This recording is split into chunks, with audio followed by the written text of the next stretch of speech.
All right, let's dive into a card that can really stop you in your tracks, the Three of Swords. It's got to be one of the most direct and, let's be real, one of the most intimidating cards in the whole deck. But there's so much more going on here than just a picture of a pierced heart.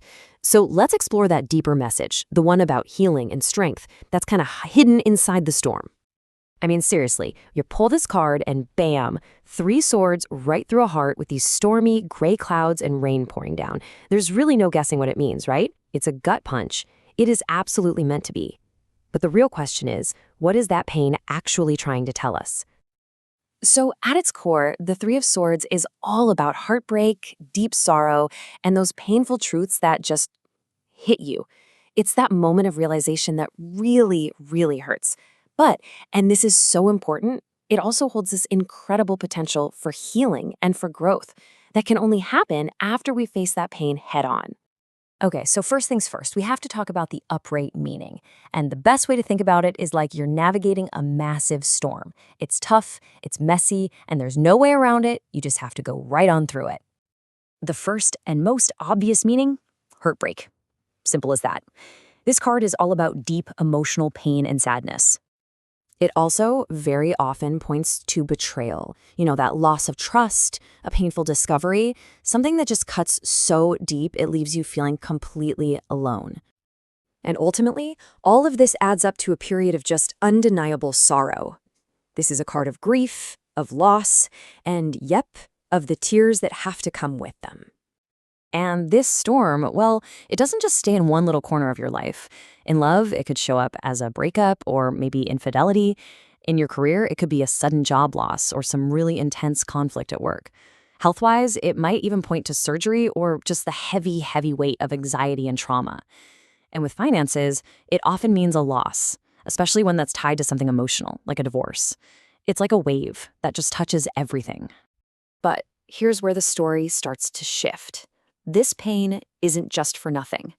There is a really profound lesson buried inside of all this, but only if we're brave enough to actually look for it. Our source material just nails the card's hidden gift with this little insight. Our toughest times often teach us way more than the good times ever could.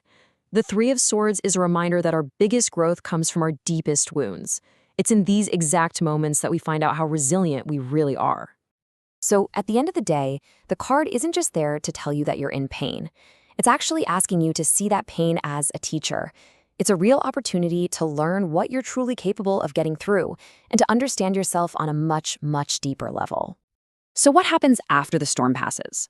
Well, when we flip the card over, we get the Three of Swords reversed. The rain is stopping, the skies are starting to clear up. This is the part of the story that's all about healing.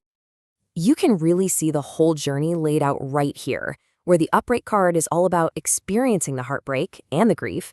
The reversed card is about recovering from it.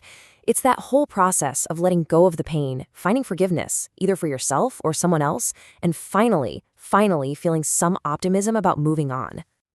This path to recovery has some pretty clear steps. It all kicks off with making a conscious choice to release the pain, not just carry it around.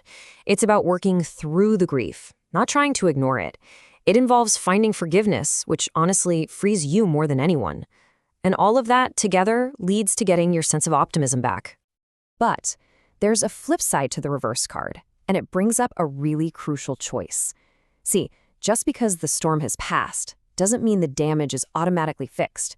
You have to actually choose to rebuild. This slide shows that fork in the road perfectly. The positive path for the reversed card is all about actively healing, releasing pain, forgiving, moving forward.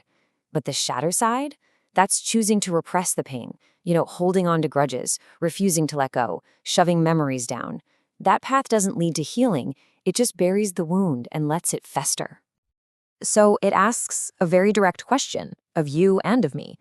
When you're faced with this kind of pain, are you on the path of active healing, or are you maybe on the path of hiding from the wound? Which brings us to the ultimate message of the Three of Swords, when you combine both the upright and the reversed meanings.